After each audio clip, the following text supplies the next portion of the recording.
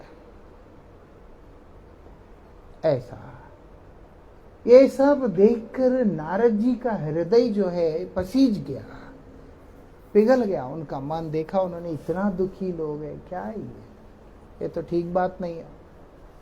उपाय क्या है? उस उपाय को ढूंढते हुए नारद जी जो है ब्रह्मा के पास गए। क्यों? सृष्टिकर्ता तो ब्रह्मा ही है। आपने जो सृष्टि की है उसमें कहीं पे भी जो है ऐसी स्लॉट नहीं रखा, शायद जहां इधर आया हुआ व्यक्ति थोड़ा सुख का सांस ले सके। आपने इस तरीका से इसको डिजाइन क्यों किया? आप सृष्टिकर्ता है, तो इसीलिए उनसे पूछने के लिए ब्रह्मा जी के पास गए नारद जी, और बोलते मैं बहुत दुखी हूं, ये सब देख के सारे तो दुखी है। ऐसा हमारे कष्ट को देख करके वहां भगवान का हृदय पिघलता है, तो यहाँ केवल गुरुदेव का हृदय पिघलता और किसी का नहीं। लोग हमें देख के मजा लेते हैं, ये दुनिया ऐसी है। इसीलिए बुद्धिमान व्यक्ति को किसी को अपना बनाना ही नहीं चाहिए, केवल गुरु को ही अपना बनाना चाहिए और भगवान को अपना बनाना चाहिए, किसी और को बनाना ही नहीं चाहिए। क्यों? वो लोगों के पास आपके किसी समस्या का समाधान नहीं होता और ना ही आपके लिए कोई सिंपैथी।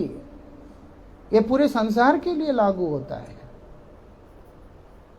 हम खुद, मैं आप लोगों को बोल रहा हूं, ये ना सोचे, मैं अपने जिंदगी में ही देखा ऐसे स्वार्थ में हानि होने पर अपने ही पराये हो जाते हैं। ये है संसार। लेकिन भगवान ऐसा नहीं है। जिस प्रकार से आपका बच्चा कितना भी बेकार क्यों ना हो, आप उसको चाहे डांटो मारो जो भी करो, लेकिन आपका उनके बिना आपका कोई वो है ही नहीं है। आपका प्रेम पूरी तरह से उनके ऊपर ही है, यही मेरे हैं। अरे वो आपका नाक में दम करता है तो भी मेरा बच्चा है। ये है दुनिया में, ऐसे चलता है। ऐसे ही भगवान का भी है। हम उनका भजन ना भी करें, हम उत्पात करें, जो भी करें, जैसे भी करें, उनका प्रेम हमसे कभी भी कम होता नहीं है। तभी तो वो भगवान है। हम अयोग्य है बोल करके भगवान हमें तिरस्कार नहीं करते, हम पे हमेशा अपनी कृपा को बना के ही रखते। और भगवान का कृपा ही विशेष करके इस संसार में गुरुदेव के रूप में आता है। शिष्य कितना भी नालायक हो, कभी गुरु उसको अपने से दूर नहीं करते हैं। ये विशेषता है। इस कारण से अपने जीवन में किसी को अपना बनाना है तो केवल इस जगत में गुरुदेव को बनाना है, उस जगत में भगवान को बनाना है, और इस जगत से उस जगत को जोड़ने वाला भगवान का नाम को अपना बनाना है, और कुछ भी नहीं। नारद जी को देखो, क्या लेना दुनिया का, ना वो गुरु हैं। इसीलिए उनका हृदय में वो पीड़ा वो निकल के आया, और वो ब्रह्मा जी के पास जाके उनसे बात कर रहे हैं और उनसे बोलते मेरे से कष्ट देखा नहीं जा रहा, कुछ तो उपाय होना चाहिए। तब ब्रह्मा ने उनसे कहा कि देखो, बहुत गोपन बात मैं तुम्हें बता रहा, ये बहुत ही सीक्रेट है। क्या है? बोलते हर दुख हर क्लेश का निवारण का एक उपाय है, वो है हरिनाम। उन्होंने तब ब्रह्मा ने नारद को इस महामंत्र का उपदेश किया। आज क्योंकि पूरी दुनिया में लोग हरिनाम करे जा रहे हैं, इसका प्रचार ही इतना हुआ है कि हर जगह लोग करे जा रहे हैं। एक जगह पर मैं गया अभी, वो मुझे बोलते हैं वो जो आपके इस्कॉन वालों का जो मंत्र है उसी की बात कर रहे हैं। दिमाग खराब हो गया लोगों को। ये इस्कॉन का, गौड़िया मठ का किसी का मंत्र नहीं है, ये उपनिषद का मंत्र है और ये भगवान का स्वयं दिया गया मंत्र है। योगमाया देवी ने इसको वृषभानु महाराज को उपदेश किया ब्रह्मांड पुराण में, ब्रह्मा ने नारद जी को उपदेश किया, ये वो मंत्र है। कली के सारे कलमश को ध्वंस करने वाला मंत्र है। इस संसार में पतित हुए जीव को, हर छोटे छोटे चीज के लिए कल्पने वाले जीव को उसकी वेदना से ऊपर उठाकर अपने श्री चरणों में नित्य काल के लिए स्थान प्रदान करने वाला मंत्र है। और तो और ब्रह्मा जी इतने स्पष्ट शब्दों में बोलते हैं, वो बोलते हैं नातद परतर उपाय, इससे ऊपर कोई और उपाय है ही नहीं।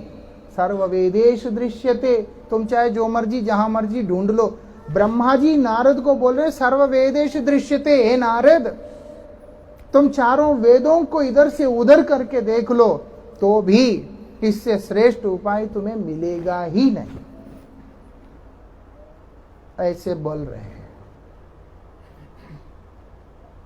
इसलिए यही नाम को जब एक व्यक्ति आश्रय लेगा, इस हरि नाम को आश्रय लेगा और निरंतर इसका जाप करता रहेगा, कीर्तन करता रहेगा, तो उसके हृदय के अंदर के जितने भी अभद्र है, जितने भी अमंगल है, वो सब ध्वंस हो जाएंगे।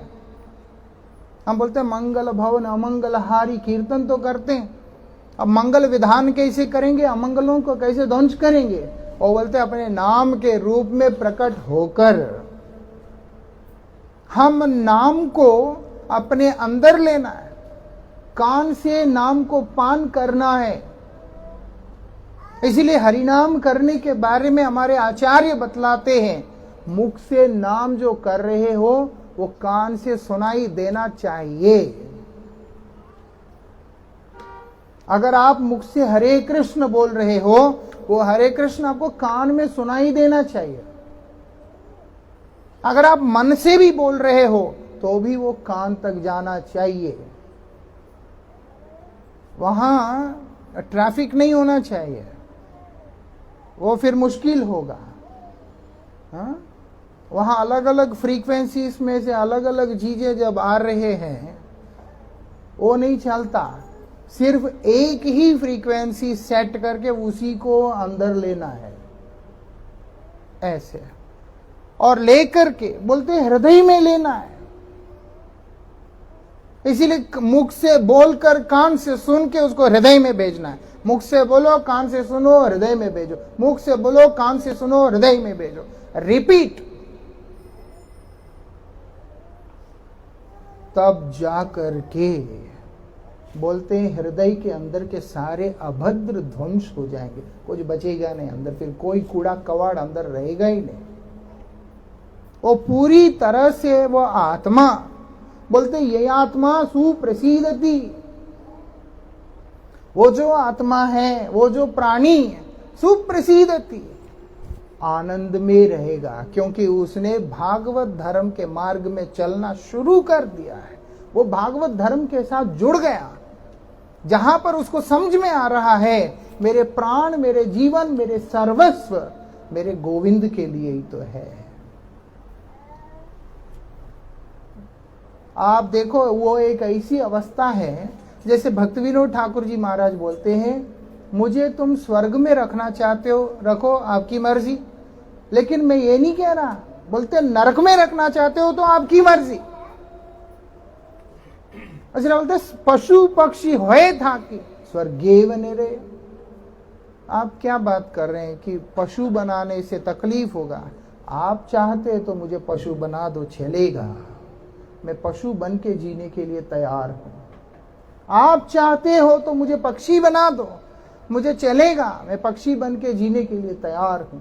आप क्या कहते हैं? नाथ, स्वर्ग में जाना है, नरक में जाना है, मुझे कहीं भी आप भेजना चाहें, सब कुछ मंजूर है, क्योंकि मैं आपका हूं, आप मेरे हैं। मैं आपका हूं। और कैसे आपका हूं? भक्तिविनोद ठाकुर बोल रहे हैं, तुम्ही तो ठाकुर तुम्हार कुकुर, मैं आपका सेवक नहीं हूं, मैं आपका कुत्ता हूं, ऐसे बोल रहे हैं। बोली अजानह मोरे, मुझे ऐसे आप समझिएगा, ऐसे बोल रहे हैं भक्तिविनोद ठाकुर। जो करना है मेरे साथ आपकी मर्जी, ये है भागवत धर्म, बता रहे हैं। ये हर एक को समझाने वाली चीज नहीं है। ये दुनिया के लोग तो बड़े विचित्र है। उनका क्या है, मंत्र ही ऐसे हैं, कायेन वाचा मनसेन्द्रियैर्वा उद्यात्मना प्रकृति स्वभाव करोमि यद्यत् सकल परस्मै नारायणायति समर्पयामि। करोमि वर्ड जहां आ गया, करोमि नहीं, मैंने जो कुछ भी किया उसमें बोल रहे हैं वहां पर, जो भी मैंने किया शरीर मन वाणी से, जो कुछ भी मैंने किया उनके लिए क्या बोल रहे हैं, आपको समर्पित करता हूं। मैं कौन हूं करने के लिए, कोई कौन है करने के लिए। ऐसे महापुरुषों का विचार ऐसा नहीं होता। वो बोलते हैं इतने लोगों में तुमको चुना है करने के लिए, यही तो तुम्हारा भाग्य है। भगवान का काम तो कौन नहीं कर सकता। अनंत ब्रह्मांडों के अंदर अनंत ऐसे जीव हैं, और उसके बाद स्वयं भगवान को किसी की जरूरत नहीं है। भगवान को किसी की सहारा की जरूरत नहीं है। भगवान को किसी की मदद की जरूरत नहीं है। ऐसे वो आत्माराम है, उनको किसी की भी जरूरत नहीं है। भगवान को,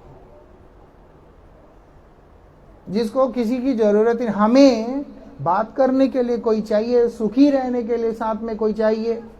हमारे गुरुजी बोलते थे, कोई भी नहीं है तो कुत्ता को रख के उसी को लाड करता हुआ आदमी रहेगा, नहीं तो तोते को कबूतर को कुछ ना कुछ रख के उन्हीं को पालता हुआ रहेगा। हम तो देखा विदेश में तो लोग सुअर को रख के उसके साथ खेलते हैं और उसके साथ रहते। ऐसे भी देखा जर्मनी में और जगह पे। कौन रहता है सुअर के साथ, कोई रहता है? यहाँ गंदा होता है ना, वहाँ ऐसा नहीं है। वहाँ ब्लीचिंग करके अच्छे से साफ सूफ किया हुआ होता है, थोड़ा साफ सुथरा सुअर है। लोग रह रहे हैं उनके साथ, बड़ी विचित्र बात। और जो न्यूट्री बड़े खुशी से हम लोग खाते हैं सोयाबीन, वो वहां जर्मनी में सुअर को खिलाते हैं, हाई प्रोटीन है बोल के। ऐसे बाद में वो उसको खाता है, क्या करता है हम जानता नहीं, लेकिन सुअर को खिलाते हैं, प्रोटीन फूड है वो। हम इधर पोहा में, हाँ, उसके बाद चावल में, इसमें उसमें बना करके खाते हैं ऐसे, लेकिन वहां वो खाते हैं। ये बात है। खैर जो भी हो, गुरुजी ऐसे बोलते हैं कि एक व्यक्ति को किसी ना किसी एक चेतन वस्तु की जरूरत है, जिसके सहारे से वो रह पाता है, नहीं तो रह नहीं पाता। भगवान को ना कोई वस्तु की जरूरत है, ना किसी जीव की जरूरत है। भगवान तो आत्माराम है, अपने अंतर में ही खुश है। तो उनको क्या जरूरत है ऐसे। और ना ही उन्हें कोई कर्म करने की जरूरत, उनको तो कुछ भी जरूरत नहीं है। हमें जरूरत है, हमारे लिए, अपने लिए जरूरत है। हमें इसीलिए दुनिया में किसी ना किसी को लेकर के ऐसे ऐसे ऐसे ऐसे करके चलते, किस लिए? नहीं तो हम सुखी रह नहीं पाते। और ऐसे हम कुछ करेंगे और वो भगवान को अर्पण करेंगे, उनको क्या जरूरत है?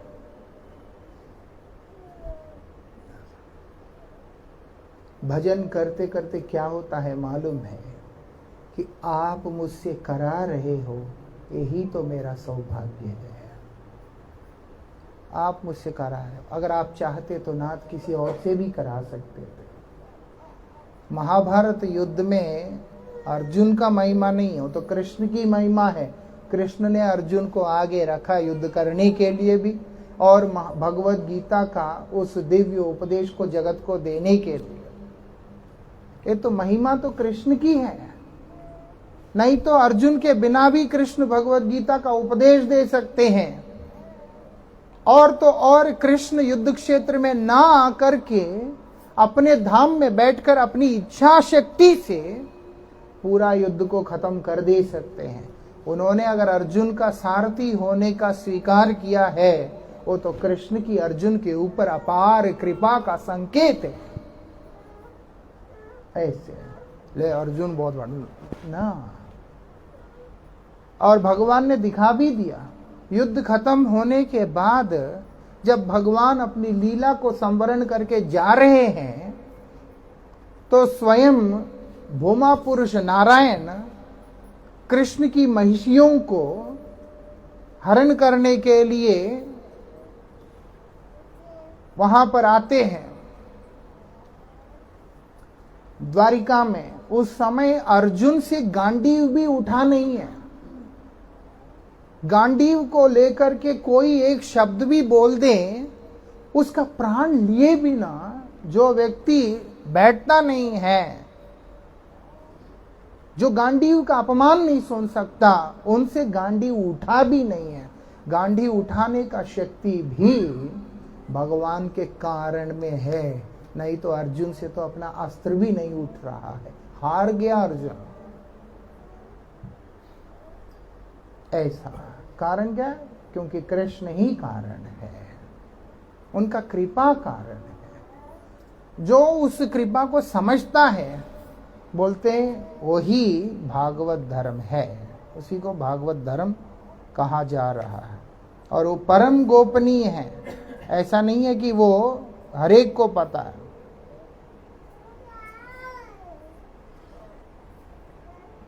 बोलते हैं अगर ये इतना गोपनीय है, हरेक को समझाता ही नहीं है, फिर फायदा क्या है? हमारे शास्त्रों में बताया गया, यद्यपि वस्तु बहुत गोपनीय है, लेकिन अगर आप उस स्रोत के साथ में जुड़ जाओगे तो वो सुलभ हो जाता है।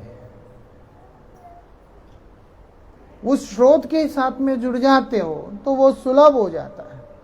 और उस स्रोत को हमारे आगे 4 धाराओं में लेकर के आया, वही ब्रह्म, और उसके बाद श्री, रुद्र, और उसके बाद सनत कुमार के नाम से 4 संप्रदाय बन के आए। उसको ही हम लोग मध्व रामानुज विष्णु स्वामी निम्बादित्य के नाम से हम जानते हैं। ऐसे ये 4 संप्रदाय है, और ये संप्रदायों का आश्रय लेने से कोई भी व्यक्ति भगवान के उस दिव्य तत्व को, उस निगूढ़ विचारों को आसानी से समझ पाता है, अन्यथा कोई समझ नहीं सकता।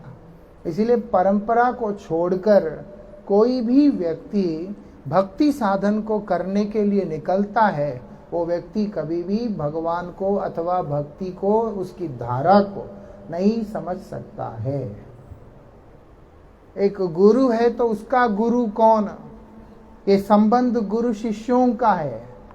उनका गुरु कौन, उनका गुरु कौन, उनका गुरु कौन, ऐसे करके वो अंत में जाकर भगवान के साथ में जुड़ रहा है। उसका उद्गम स्थान स्वयं गोविंद है कि नहीं, वो बहुत ज्यादा जरूरी है। ये ज्ञान भगवान ने ब्रह्मा को दिया, ब्रह्मा ने नारद को दिया, नारद जी ने व्यास को दिया, ऐसे चलते हुए आ रहा है। तब जाकर के यह धर्म सुलभ होता है। इस चीज को समझना सुलभ होता है।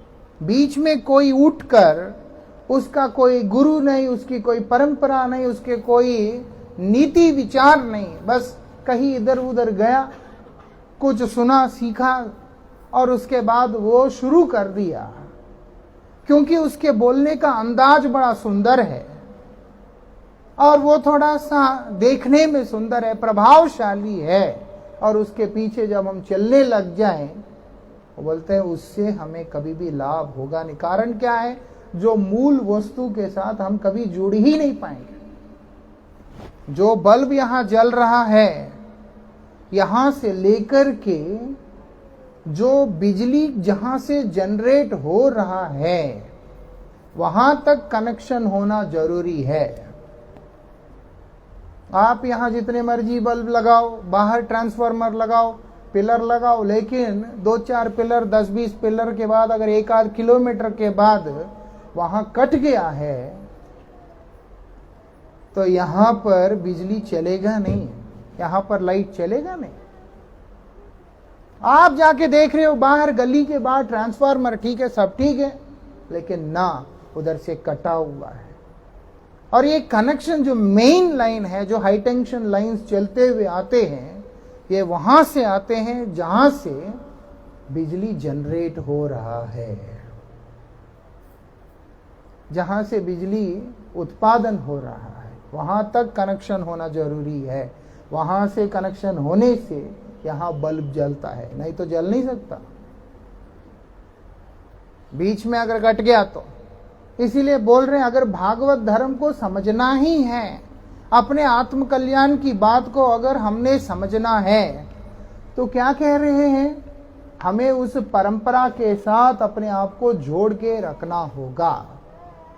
जब परंपरा के साथ व्यक्ति जुड़ेगा तभी वो इस सेवा धर्म को, प्रेम धर्म को समझ पाएगा, जिससे वो भगवान को अपनी ओर आकर्षित करने में सक्षम होगा।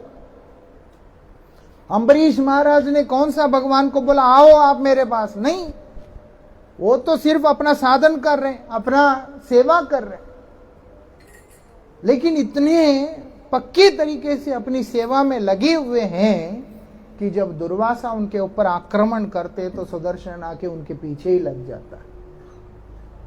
ऐसा भागवत धर्म वो है कि हमारे ऊपर संकट आए, हमसे पहले भगवान का कृपा ढाल बन के खड़ा हो जाए, इसको कुछ नहीं होने दूंगा क्योंकि ये मेरा है। अजामिल के साथ वही हुआ, लेकिन अद्भुत बात यह है उनके प्रयास के बिना बड़ी सहजता के साथ हमें प्रेरणा देने के लिए ये प्रसंग है। अरे वो तो मरते मरते अचानक मुख से नाम निकलने से उसका इतना लाभ हुआ है, तुम जीते जी हरिनाम कर लो, अच्छे से कर लो। अगर ढंग से अच्छे से नाम करोगे, माला करोगे, भगवान का सेवा करोगे, तो तुम्हारे लिए स्वयं भगवान ही आकर के आगे खड़े हो जाएंगे। ऐसे बोल रहे हैं। वृंदावन बिहारी लाल की जाग जाइए। समझ में आ रहे तो कृपया अच्छे से समझना। आयु बहुत कम है, कभी भी कुछ भी हो सकता है जिंदगी में, और उस समय नुकसान में नहीं रहना चाहिए। हमारे आचार्य बोलते हैं, आयु अति अल्प दिन क्रमे ताहा होए क्षीण। जो आयु है ना बहुत कम है, कब दावत आ जाए कुछ पता नहीं है। बोलो पहुंचो, ऐसे। यमदूत भी पता है क्या करते हैं, और रेलवे स्टेशनों में दीवार पे लिखा रहता है, मालूम है, नॉर्थ में तो ज्यादा रहता है, उधर लिखा था चलो गाजियाबाद, दीवारों पे लिखा रहता है। वहां डेट टाइम कुछ नहीं होता है, ऐसे पहुंचो। ऐसे ही समय पे वो भी आके बोलता है पहुंचो। और बहुत ही वो प्रेम से नहीं लेके जाते। प्रॉब्लम वो है, अगर नरक में भी प्यार से ले जाए तो आदमी चला जाए। वो बोलते हैं रस्सी डालता है, हम बोलते रह जाते हैं उसको। उस समय का जो कॉन्वर्जेशन है आसपास रहने वाला किसी को भी नहीं समझ में आता है। वो बोलते हैं कुछ तो बोल रहे हैं, वे करते हैं, नहीं तो चुपचाप जैसे भी चलता है। वो गर्दन में रस्सी डालकर, यमपाश को डालकर जब खींचते हैं, जीव बोलता रह जाता है कि मेरा शरीर है, रहने दो ना मुझे इधर। इतने साल रहा इसमें, इस घर में, छोड़ के कैसे जाऊं। ट्रायल देखना है तो भरत को घर से धक्का मार के निकाल देना। बोले कि बनाया है कैसे जाऊं। है ना, जो शरीर है, ये शरीर है, 40 साल 50 साल 60 साल 70 साल रहते रहते इस शरीर से और शरीर के साथ संबंध बनाकर एक वंश की तरह विस्तार करके एक बड़ा परिवार बना लिया है। अब ये सारा मेरा, एक घर से बहुत सारे घर बने हुए हैं, ऐसी भाव। तो जब यमदूत खींचते हैं, ये मेरा पत्नी है कैसे छोड़ के जाऊं, ये मेरा बेटा है कैसे छोड़ के जाऊं, ये मेरा घर, ये मेरा भाई, ये मेरी माँ, ये मेरा ये, वो यमदूतों के साथ लड़ता होता है। वो लोग तरस नहीं खाते, बोलते टाइम हो गया तुम्हारा, चल अभी तुम्हारा अब समय हो गया, जितना रहने का तुम्हें परमिशन था उतना तुम्हें परमिशन मिल गया और अभी छुट्टी। अब ये छोड़ो, जेल में भी तो ऐसा ही है। जिसको सजा हुआ 5 साल मान लो, समय बीतने के बाद उसको जेल से निकाल देंगे। आप बोलो इतने साल यहाँ रहा, मुझे सबसे दोस्ती हो गया, मुझे यही रहने दो ना, थोड़ा रहने देगा, फिर आपको कुछ क्राइम करना पड़ेगा। पकड़ के फिर जेलर को मारो तो बोलेगा कि डालो अंदर इसको। ऐसे नहीं है तो सजा होने के बाद भी वो लोग निकाल के बाहर फेंक देते हैं। नरक में भी ऐसे, स्वर्ग में भी ऐसा है, ऐसे ही है। बोलते इसीलिए जो पुण्य क्षय होने के बाद व्यक्ति को स्वर्ग से फेंक देते हैं, पाप क्षय होने के बाद व्यक्ति को नरक से भी फेंक देते हैं। वो दोनों में कोई रखता नहीं, उनको शौक नहीं है। लेकिन जब ले जाते हैं बिल्कुल निर्दयी होकर के ले जाते कि तुम्हारा टाइम हो गया चल। आदमी तब रो रहा होता है, विलख रहा होता है, कोई सुनता नहीं। ऊपर से जैसे उसके कर्म हैं बड़े गंदे से, तो उनको दक्षिण दिशा से लेके जाते हैं घसीटते हुए। मर तो यहां गए, वहां मरेंगे नहीं। अब वो तो यातना शरीर मिलता है, मरेगा तो नहीं। जब घसीटता है चमड़ी छील जाती है भैया, याद रखना। खून ऐसे ऐसे बिखर के गिरता है पूरा, और मरेगा नहीं क्योंकि ऑलरेडी मर गया। बड़ा कष्ट है ऐसा।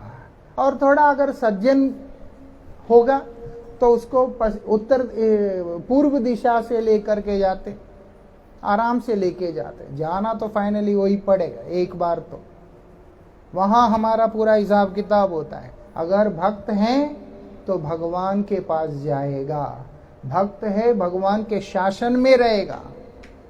अन्यथा जितने भी व्यक्ति है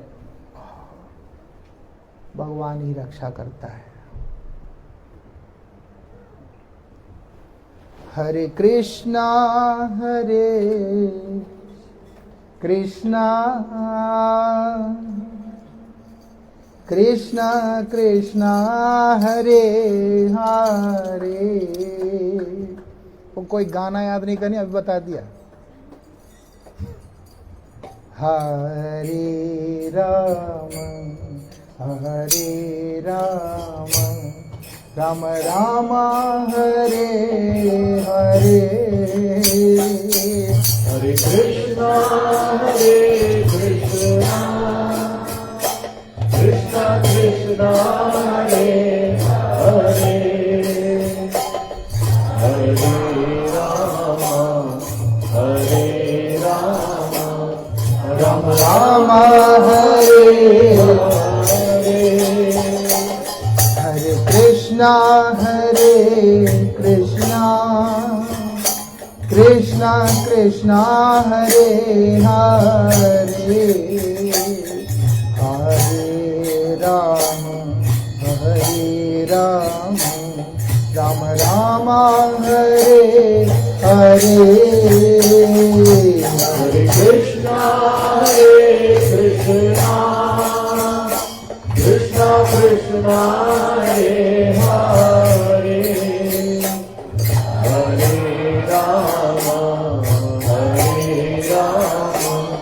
राम राम हरे हरे। हरे कृष्णा कृष्णा कृष्णा हरे हरे। हरे राम राम राम हरे हरे। हरे कृष्णा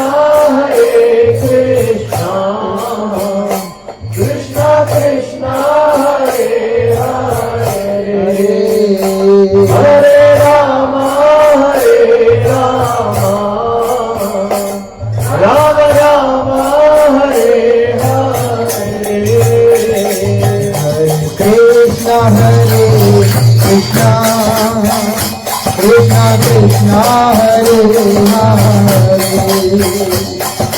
हरे Ram Ram Ram Hare Hare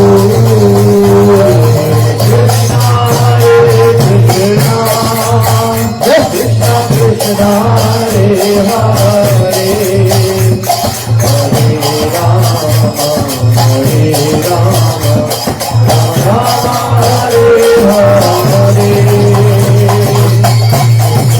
Hare Krishna Krishna Krishna Hare Hare Hare Ram Ram Ram Hare Hare Hare Krishna Krishna Krishna Hare Hare Hare Rama Rama Hare Hare हरे Krishna Krishna Krishna Hare Hare Hare Ram Ram Ram Hare Hare Hare Krishna Krishna Krishna Hare Hare Hare Rama Hare हरे Krishna Krishna Krishna Hare Hare Hare Ram Ram Ram Hare Hare Krishna Hare Krishna Krishna Krishna Hare Hare Hare Rama Hare Rama Rama Rama Hare Hare हरे Krishna Krishna Krishna Hare Hare Hare Ram Ram Ram Hare Hare Hare Krishna Hare Krishna Krishna Krishna Hare Hare Hare Rama Hare Rama Rama Rama Hare Hare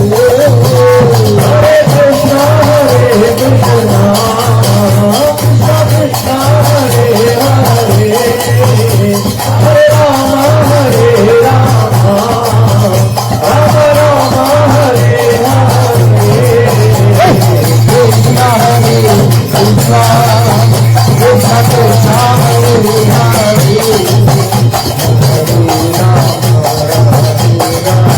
हरे Ram Hare Hare Krishna Hare Krishna Krishna Krishna Hare Hare Hare Rama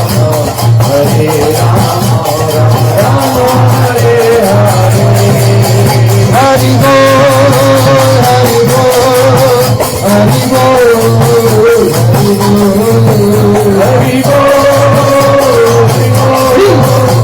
Hari Bol, Hari Bol, Hari Bol, Gaura Hari बोल हरि बोल हरि बोल Hari